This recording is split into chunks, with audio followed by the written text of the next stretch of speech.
les personnes que nous avons déjà fait voyager jusqu'ici, l'une d'entre elles a eu un visa volontariat pour l'Allemagne.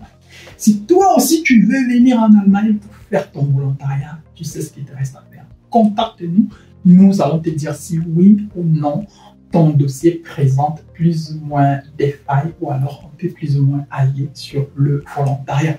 Et donc du coup dans cette vidéo, je vais te parler des types de volontariat, c'est-à-dire des domaines dans lesquels tu peux faire un volontariat en Allemagne. Et avant d'arriver là certainement, il faut déjà savoir que voilà, le volontariat c'est l'une des catégories de visas via lesquelles tu peux facilement entrer sur le territoire allemand. Et grâce à ça, tu peux donc, tu peux avoir ton visa, arriver en Allemagne, faire ton année de volontariat et par la suite décider d'étudier ou de faire une formation professionnelle. Seulement pour avoir un visa volontariat, ce n'est pas toujours facile. Il faut prendre en considération un certain nombre de paramètres qui vont beaucoup plus, qui ont généralement très beaucoup plus à ton profil, à toi en tant que candidat, en tant que demandeur de visa. Et à partir de là, justement, on peut facilement voir ce qui est plus ou moins possible pour toi. Et donc, du coup, comme je disais dans cette vidéo, je vais te parler des différentes catégories de visas. Mais bon, si tu es nouveau sur la chaîne, n'hésite surtout pas à t'abonner parce que dans cette vidéo et puis dans les prochaines vidéos, même dans les vidéos qui ont déjà été publiées ici sur la chaîne, je te parle toujours d'un certain nombre de catégories de voyage, des opportunités de voyage qui peuvent plus ou moins te permettre de sortir de ton pays le plus tôt possible. Si tu es au Cameroun, nous te disons merci. C'est le pays à partir duquel nous regarde le plus. Ensuite, nous avons le Sénégal, le Togo, le Burkina Faso, le Bénin, l'Algérie, le Maroc. Merci de continuer à nous regarder. Nous avons également aussi pas mal d'abonnés du côté de la France, du côté de l'Allemagne. Nous vous en sommes reconnaissants. Si tu n'es pas encore abonné à la chaîne, n'hésite pas à t'abonner, n'hésite pas à liker et surtout n'hésite pas à nous dire ce que toi tu penses du visa ou volontariat ou alors si tu es intéressé par cette catégorie de visa. Regarde la vidéo parce que l'un des domaines que je vais donner ici peut certainement cadrer avec ton profil et ça peut certainement être la clé pour ton visa pour l'Allemagne.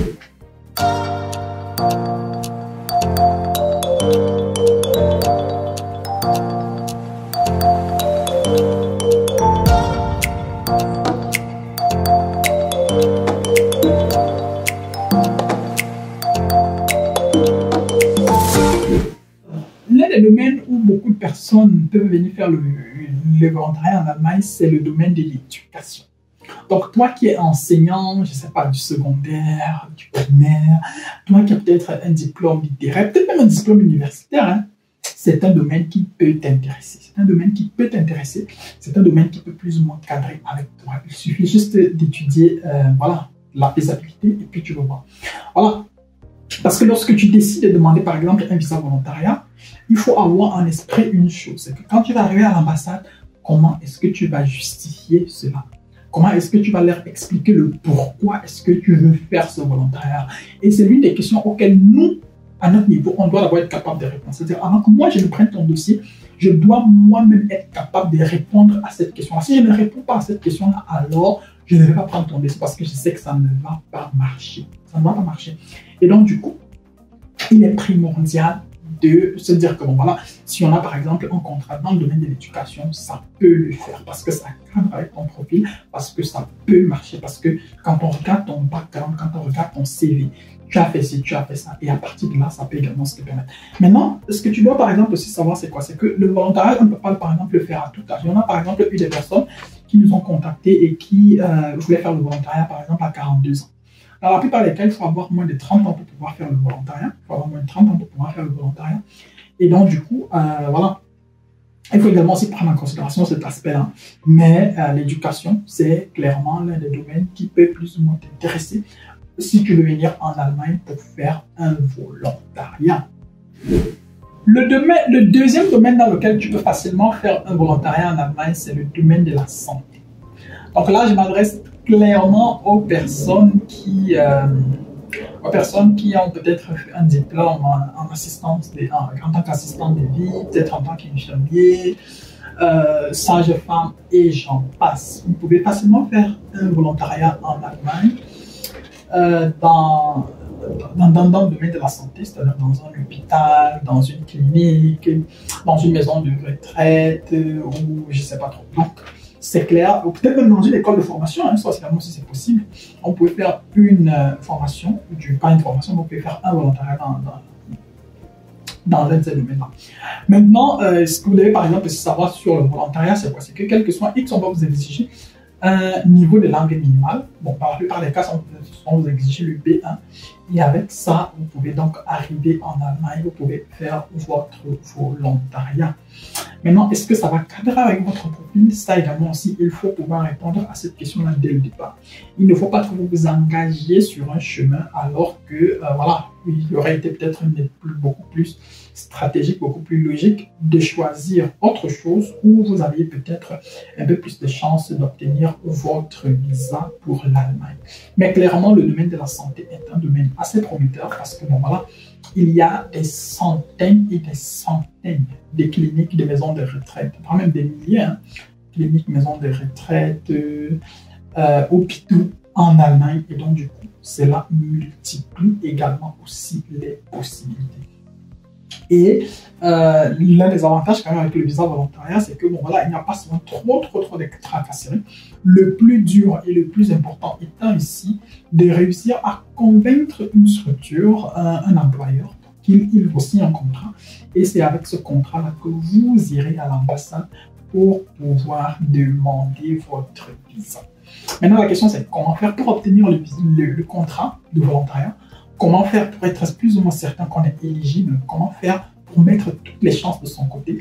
Là, justement, si tu me contactes, nous, on fait ce travail-là et on se rassure plus ou moins que tout ce que nous faisons concourt à ce que toi, dans 6 mois, dans 1 an, tu te retrouves en Allemagne en train de faire ton volontariat.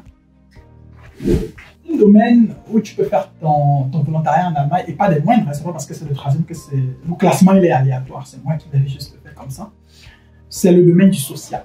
Tu peux facilement faire un volontariat dans le domaine du social, et quand je parle du domaine du social ici, ça peut être une maternelle, une crèche, un centre de jeunesse, bref, quelque chose qui va dans ce sens-là, quelque chose qui a plus ou moins trait à une activité d'utilité publique. Donc, ça peut être un centre social, ça peut être, bref, quelque chose dans ce sens-là. Donc, tu peux facilement également aussi faire quelque chose dans ce sens-là. Et ce sont des domaines, c'est un domaine, par exemple, qui cadre avec aussi bien, par exemple, les personnes que ce soit des enseignants, que ce soit les personnes qui ont peut-être des formations dans le domaine de la santé, peut-être même des personnes qui ont des trucs dans le domaine de l'animation, de la jeunesse.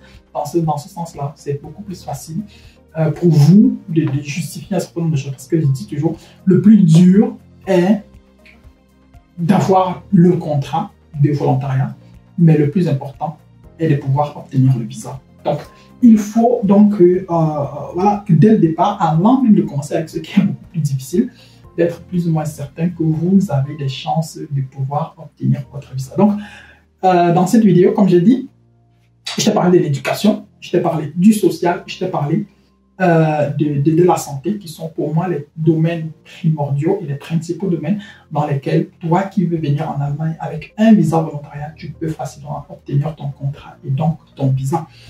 J'espère que tu as regardé plus ou moins la vidéo jusqu'à la fin, et si tu es intéressé par cette catégorie de visas, n'hésite pas à nous contacter.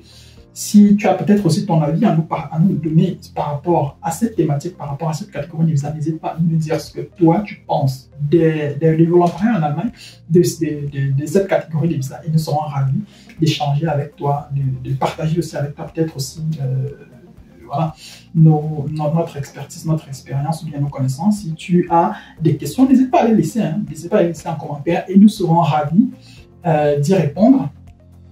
Maintenant, voilà, n'hésite pas à liker la vidéo. Si tu n'es pas encore abonné à notre chaîne, n'hésite pas à t'abonner, ça ne te coûte absolument rien du tout, mais alors rien de chez rien. Et voilà, maintenant aussi à côté de ça, tu peux également aussi partager la vidéo avec les personnes qui sont intéressées par le type de contenu que nous proposons. D'ici à notre prochaine vidéo, nous espérons te retrouver en très bonne santé. Porte-toi bien, bien des choses à toi. Ciao, ciao.